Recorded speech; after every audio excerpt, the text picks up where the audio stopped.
Back for our second segment on the Nation, hanging out with Kevin Merfeld. I'm John Devine. All right, Kevin, one of the biggest stories over the winter was Salinas coach Joe Chappell chasing a CCS record for wins. The Salinas icon came up one game short, but what a season for Salinas. I mean, this was kind of a lunch pail group, you might say, other than Frank Rogers.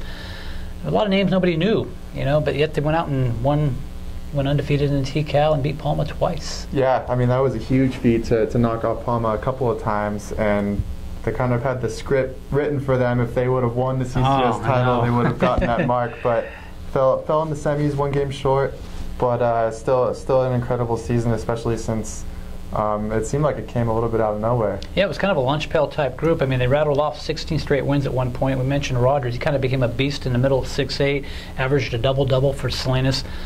But this was a team that actually truly relied on each other, and I know you didn't get to see him, but I think that's what made him fun to watch a little bit. Carmel won its first MTL title in 20 years behind MTL MVP Kyle Peerless and a familiar name that keeps cropping up in Devin Pearson. Yeah. Kevin, you didn't get to see Carmel this year? No, I didn't, unfortunately. Okay. You know what impressed me a little bit about them, though, was just they weren't necessarily basketball players, but more athletes. And you know a lot of these names, either watching them in basketball or baseball or football. Yeah, they pop up in all the sports. Yeah. But a lot of those guys are 2- and 3-sport athletes, and I think it kind of showed in the MTL.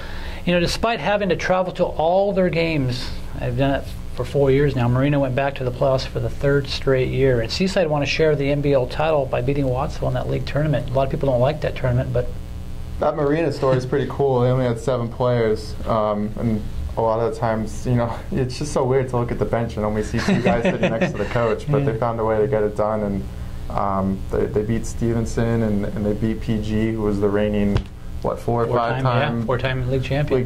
Yeah. So a great season for them. Yeah, Carson Padon does a great job over there. Hey, 2 players I watch next year, and I think you'll agree with me, is Noah Allen of Palma and Stephen Dorsey of Monterey. Yeah, Noah's got he's got huge potential. I mean, there's a good chance that he could be playing for a school that we've heard of in a couple of years. I agree, yeah.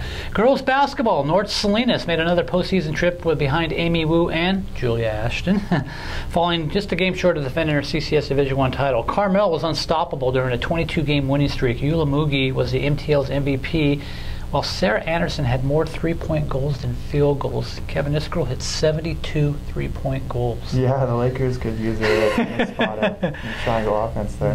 Hey, one name to keep an eye on next year is Seaside's Victoria Dorn, who lifted them to a share of the Monterey Bay League title. I've heard CSUMB's got a little interest in her.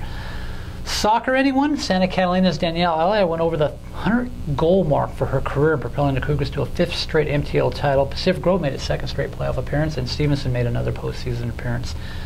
Alisal made yet another postseason appearance in boys soccer, while North County beat then nationally ranked Watsonville. So big deal for them as well. And Gonzales won the MTL boys soccer title.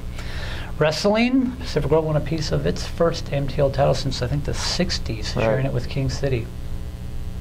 Along with your alma mater, King City. Well, you had to bring that up. Okay.